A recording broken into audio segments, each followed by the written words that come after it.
बात जुर्म से जूझते आवाम की हो या समाज में बढ़ते क्राइम ग्राफ की, अपराध की हर सूरत के पीछे छिपा होता है कोई ना कोई गुनाहगार। नमस्कार, मैं आप सबके साथ रंजना रावत और आप देख रहे हैं तफ्तीश। तफ्तीश की राह में आने वाली हर कड़ी सुराग बनकर गुनाहगारों को पहुंचाती है सलाखों के पीछे। तो आप बने रहिए हमारे साथ, क्योंकि हर जुर्म के खिलाफ हमारी तफ्तीश लगातार जारी है।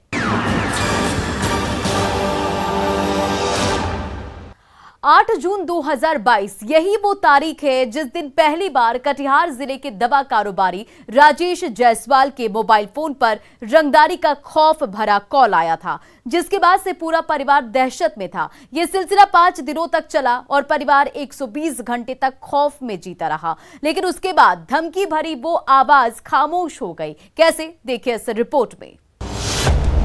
रंगदारी का खेल, बदमाश।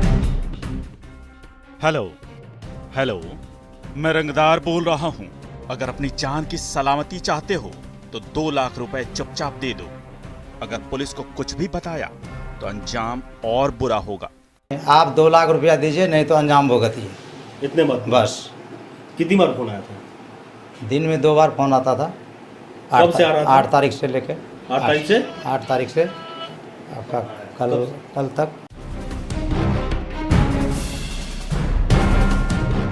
सही सुना आपने, 8 जून 2022 यही वो तारीख है जो पहली बार बदमाशों ने कटिहार जिले के नगर थाना इलाके के रहने वाले दवा कारोबारी राजेश जायसवाल के मोबाइल नंबर पर रंगदारी के लिए कॉल किया था और 2 लाख रुपए रंगदारी की मांग की थी। साथ ही पैसे नहीं देने पर अंजाम भुगतने की धमकी भी दी थी, जिसके बाद से दवा व्यवसायी राजेश जायसवाल का पूरा परिवार खौफ और दहशत में जी रहा था। अगर अपनी जान की सलामती चाहते हो तो 2 लाख रुपए चुपचाप दे दो।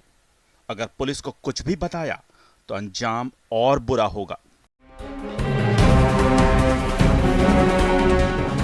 दिन में करीब 2 बार बदमाश फोन करते थे और रंगदारी की मांग करते थे। साथ ही धमकी देते थे कि अगर बात पुलिस तक पहुंची तो अंजाम और बुरा होगा, जिसके बाद किसी तरह हिम्मत जुटाकर पीड़ित व्यवसायी ने नगर की पुलिस को आपबीती बताई और वो मोबाइल नंबर बताया जिससे रंगदारी के लिए कॉल आता था। वो नंबर था 9473170722। इसी नंबर से बदमाश रंगदारी मांगने के लिए फोन करते थे, जिसके बाद पुलिस ने FIR दर्ज कर मामले की तफ्तीश शुरू कर दी। जैसे जैसे जांच की दिशा आगे बढ़ रही थी, वैसे वैसे पुलिस भी रंगदारों के करीब पहुंच रही थी। इसी बीच रंगदारी मांगने का सिलसिला भी जारी था, जो 13 जून तक चला, लेकिन उसके बाद फोन आना बंद हो गया और वो धमकी भरी आवाज भी खामोश हो गई, क्योंकि पुलिस ने रंगदारी मांगने वाले 2 बदमाशों को दबोच लिया। फोन पर धमकी आती थी 2 लाख रुपया देने के लिए। अच्छा। इसके बाद यहाँ के नगर थाना अध्यक्ष और पुलिस अधीक्षक को हम धन्यवाद देते हैं, DSP साहब को भी धन्यवाद देते हैं, जिन्होंने उस फिरौती के मामले में उन दोनों कुछ अपराधी को गिरफ्तार किया गया है और कुछ अपराधी और गिरफ्तार होने वाले हैं। हम यहाँ के पुलिस अधीक्षक, यहाँ के पुलिस प्रशासन को हम पूर्ण रूप से धन्यवाद देते हैं, जिन्होंने इस पर तुरंत कार्रवाई की और अपराधियों को गिरफ्तार किया। दवा व्यवसायी हैं मैं ही मेडिकल हॉल के संचालक राजेश कुमार जायसवाल, जिनसे 2 लाख रुपए रंगदारी की मांग की गई थी और रंगदारी नहीं देने के वजह में उन्हें गोली से जान मारने की धमकी दी गई थी। और पुलिस के द्वारा इस मैटर को बड़े ही सुनियोजित तरीके से प्रयास करते हुए और SP सर के गाइडलाइन में इसका उद्भेदन किया गया और समय रहते इसकी गिरफ्तारी कर ली गई। पुलिस ने रंगदारी के खेल में शामिल 5 आरोपियों में से 2 को गिरफ्तार कर लिया है, लेकिन अभी भी 3 पुलिस की गिरफ्त से बाहर हैं। हाथों में हथकड़ी और चेहरे पर काला नकाब लिए पुलिस कस्टडी में खड़े यही वो दोनों आरोपी हैं जो फोन पर रंगदारी की मांग कर रहे थे। हाथों में हथकड़ी लगी है तो चेहरे की हवाइयां उड़ी, वरना ये किसी के चेहरे की हवाइयां उड़ा रहे होते। जिन 2 रंगदारों को पुलिस ने अरेस्ट किया है, उसमें भोला पासवान और कुणाल पासवान शामिल हैं।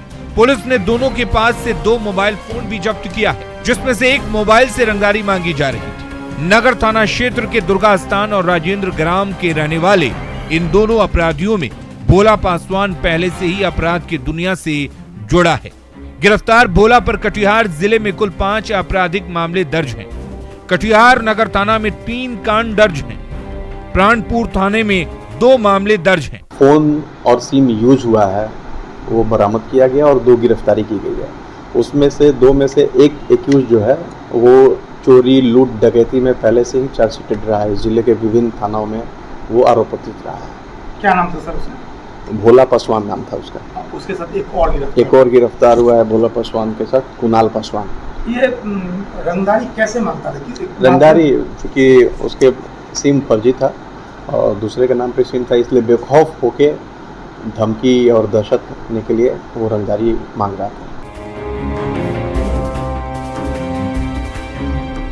पुलिस ने जब सख्ती से दोनों से पूछताछ शुरू की तो दोनों परत दर परत सारे राज उगल दी। कुणाल ने बताया कि रंगदारी के खेल का पूरा स्क्रिप्ट भोला पासवान ने लिखा था और रंगदारी उसने खुद मांगी थी। जिस मोबाइल नंबर से दोनों ने फोन करके रंगदारी की मांग की थी वो नंबर फर्जी आधार कार्ड पर निकाला गया था, इसलिए दोनों बेखौफ होकर रंगदारी मांग रहे थे। लेकिन पुलिस के सामने दोनों की चालाकी धरी की धरी रह गई और नगर थाने की पुलिस ने 5 दिनों बाद खुलासा करते हुए दोनों को जेल की सलाखों में पहुंचा दिया है और साबित कर दिया है कि अगर तफ्तीश की दिशा सही हो तो मुजरिम कितना भी शातिर क्यों न हो, उसे जेल की सलाखों में जाने से कोई नहीं रोक सकता है। न्यूज़ 18 के लिए कटिहार से सुब्रत गुहा के साथ ब्यूरो रिपोर्ट।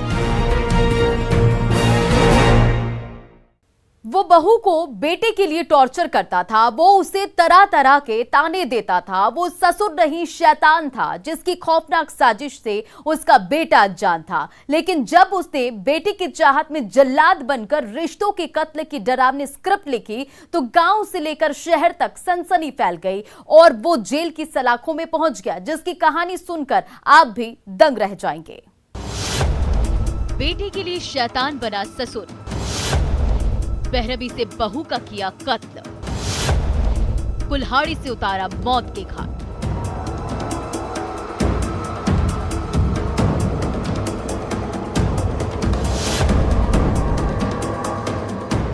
इतवारी मंडल, इसी नाम से रिश्तों के कत्ल की खौफनाक कहानी शुरू होती है, जिसकी दास्तां सुनकर आपकी रूह कांप जाएगी, खून खौल उठेगा, क्योंकि इस जल्लाद ने रिश्तों के पन्नों पर मौत की ऐसी खौफनाक स्क्रिप्ट लिखी है जिससे बहू और ससुर का रिश्ता खून में सराबोर हो गया है, जिस पर समाज शर्म कर रहा है और मानवता तिल तिल कर दम तोड़ रही है। जी हाँ, गिरिडीह जिले के सरिया थाने की पुलिस कस्टडी में दिख रहा यही वो जल्लाद है जिसने यमराज बनकर अपने हाथों से अपनी बहू का कत्ल किया है, जिसके बाद घर के आंगन में मातमी सन्नाटा पसरा हुआ है। लोगों का हुजूम उमड़ा पड़ा है। जो भी इस खौफनाक वारदात के बारे में सुन रहा है वो उल्टे पांव दौड़े चला रहा है। जिसकी तस्दीक ये तस्वीरें कर रही है, तफ्तीश करती पुलिस कर रही है और मौत की चादर ओढ़े गहरी नींद में सो रही उस शैतान की बहू कर रही है, जिसे उसने कुल्हाड़ी से काटकर मौत की घाट उतारा है। नगर किसवारी सिबरा टोला का घटना है। इतवारी मंडल अपनी बहू को जो है सो देखिए टांगी के धारदार हथियार से और मर्डर कर दिया है। एक्चुअल में देखा जाए तो ये मानवता को शर्मसार करने वाला घटना है। ऐसा होना नहीं चाहिए। देखिए 3 बच्चे हैं, उनके पति जो है बम्बई में अभी काम करने के लिए गए रोजगार के लिए। नाम ले लिए हैं और वहाँ से आ रहे थे, सिर्फ इतवारी मंडल ही थे। हम लोग गए थे देखने के लिए। उस समय हम लोग 4 जन गए थे। एक हम थे, एक ओकर परिवार के नाम की थे, बड़ो परिवार थे, एक ये थी, एक और थी गुड़ी माँ बोलते से। हम लोग 4 गए, तब तक वो मरी हुई थी। रिश्तों के कत्ल की इस खौफनाक वारदात के बारे में बताया जाता है कि गिरिडीह के सरिया थाना क्षेत्र के नगर केशवरिया टोला की रहने वाली खिरिया देवी को उसके ससुर ने सिर्फ इसलिए मौत के घाट उतार दिया कि उसे सिर्फ 3 बेटियां थी। जी हाँ, शैतान ससुर बेटा चाह रहा था, लेकिन कुदरत ने उसे 3 बेटियां ही दे दी, जो उसकी जिंदगी के लिए काल बन गई और ससुर शैतान बन गया, जिसकी साजिश से खिरिया देवी का पति भी अब तक अनजान था। वो प्रदेश में पसीना बहा रहा था और घर पर उसका बाप उसकी बीवी की जान लेने पर आमादा था और उसने ले भी लिया। बताया जाता है कि वारदात वाले दिन भी खिरिया देवी को बेटे के लिए उसकी सास और ससुर ने टॉर्चर किया था और रोज रोज की कलह से वो तंग आकर अपनी मानसिक संतुलन खो बैठी और सास ससुर से उलझ गई, जो उसकी जिंदगी पर भारी पड़ा। जब तक वो कुछ समझ पाती, उसका ससुर इतवारी मंडल घर की आंगन में रखे कुल्हाड़ी को उठाया और उस पर वार कर दिया। उसने तब तक वार किया जब तक वो खून से लथपथ होकर जमीन पर नहीं गिरी। जमीन पर गिरते ही उसकी मौत हो गई। उसके बाद ससुर से शैतान बना इतवारी मंडल उसकी 3 बेटियों को मारने के लिए दौड़ा, लेकिन ऐन वक्त पर पड़ोसियों ने दस्तक देकर तीनों को बचा लिया और जल्लाद इतवारी मंडल को दबोच दिया। उसके बाद पुलिस को खबर की। जब सरिया थाने की पुलिस मौके पर पहुंची तो स्थानीय लोगों ने उसे पुलिस के हवाले सौंप दिया। प्रशासन से यही कहेंगे कि जो दोषी है उसको बख्शा नहीं जाए, क्योंकि समाज में ऐसा पुनरावृत्ति हो नहीं और जो दोषी है उसको कठोर से कठोर सजा दें। पुलिस ने मृत खिरिया देवी की सास को भी गिरफ्तार किया है। अब जरूरत है कि सख्त से सख्त सजा दिलाने की, ताकि समाज में सुखद संदेश जाए और फिर कोई ससुर शैतान बनने की हिमाकत ना करे। लेकिन जिस तरह से पोते की चाहत में सास और ससुर ने रिश्तों के पन्नों पर बहू की हत्या की स्क्रिप्ट लिखी थी, वो बेहद खौफनाक थी, जिसकी दास्तां सुनकर हर कोई सन्न है। न्यूज़ 18 के लिए गिरिडीह से एजाज अहमद के साथ ब्यूरो रिपोर्ट। अब वक्त हो चला एक छोटे से ब्रेक का, लेकिन ब्रेक के बाद आपको दिखाएंगे मछली कारोबारी के मर्डर की पूरी कहानी।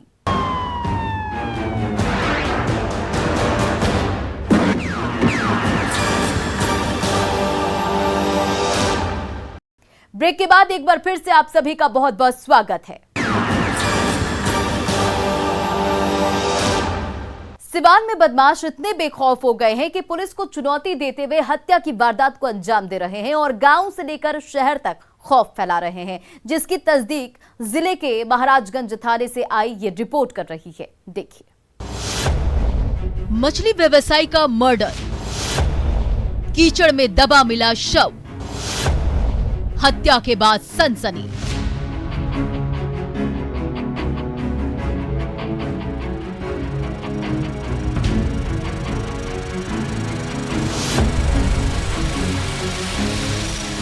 शव से लिपटकर रोती बिलखती बेबस पत्नी उस खौफनाक मंजर की खौफ भरी खामोश निगाहों से देखती भीड़ की ये तस्वीर सिवान जिले के महाराजगंज थाना क्षेत्र के रिसौरा गांव की है, जहां बेखौफ बदमाशों ने एक मछली व्यवसायी की गला दबाकर निर्मम तरीके से हत्या कर दी है, जिसके बाद से इलाके में सनसनी फैली हुई है और पुलिस मामले की तफ्तीश कर रही है।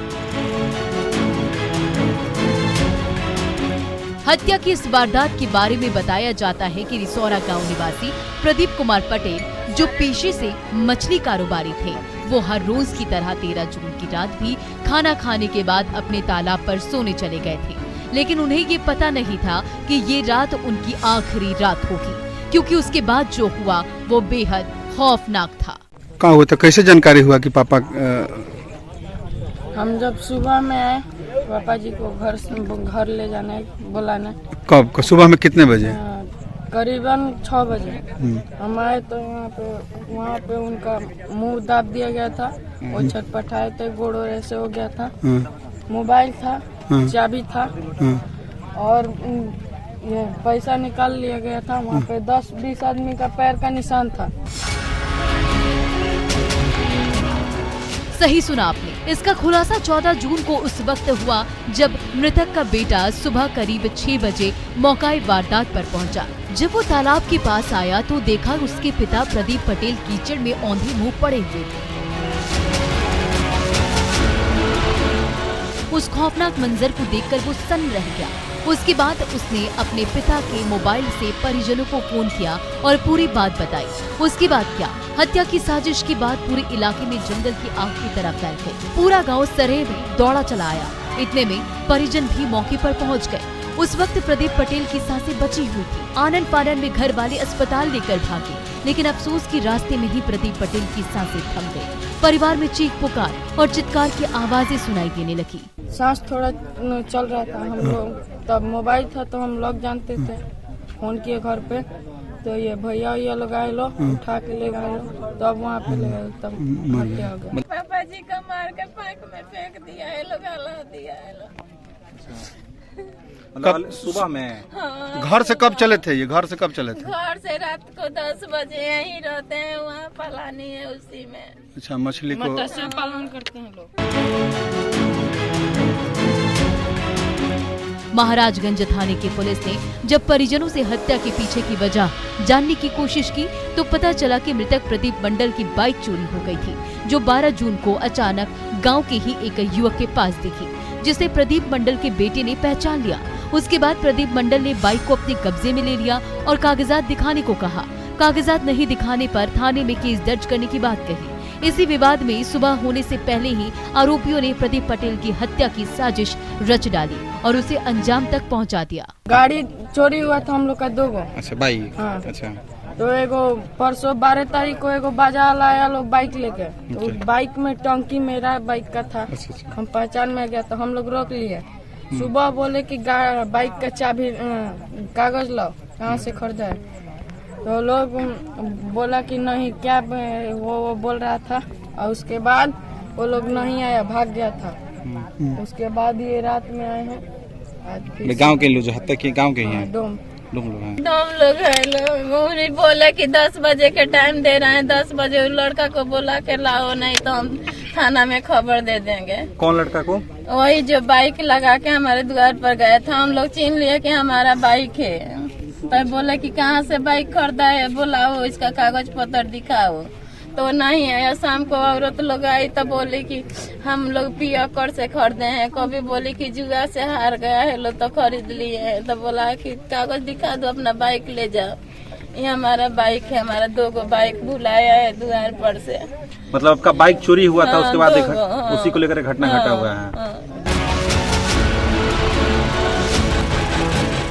अब सवाल है कि बाइक चोरी करने वाले लोग कौन हैं?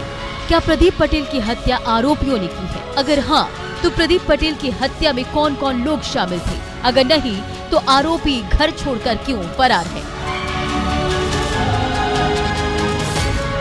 ये वो तमाम सवालात हैं जिसके जवाब मृतक के परिजन महाराजगंज थाने की पुलिस से मांग रहे हैं, और पुलिस अपनी नाकामी पर पर्दा डालने के लिए चुप्पी साधे बैठी है। ऐसे में देखने वाली बात यह है कि पुलिस कब तक हत्या की इस गुत्थी को सुलझाती है और आरोपियों को जेल की सलाखों में पहुंचाती है। न्यूज़ 18 के लिए सिवान से मृत्युंजय सिंह के साथ ब्यूरो रिपोर्ट।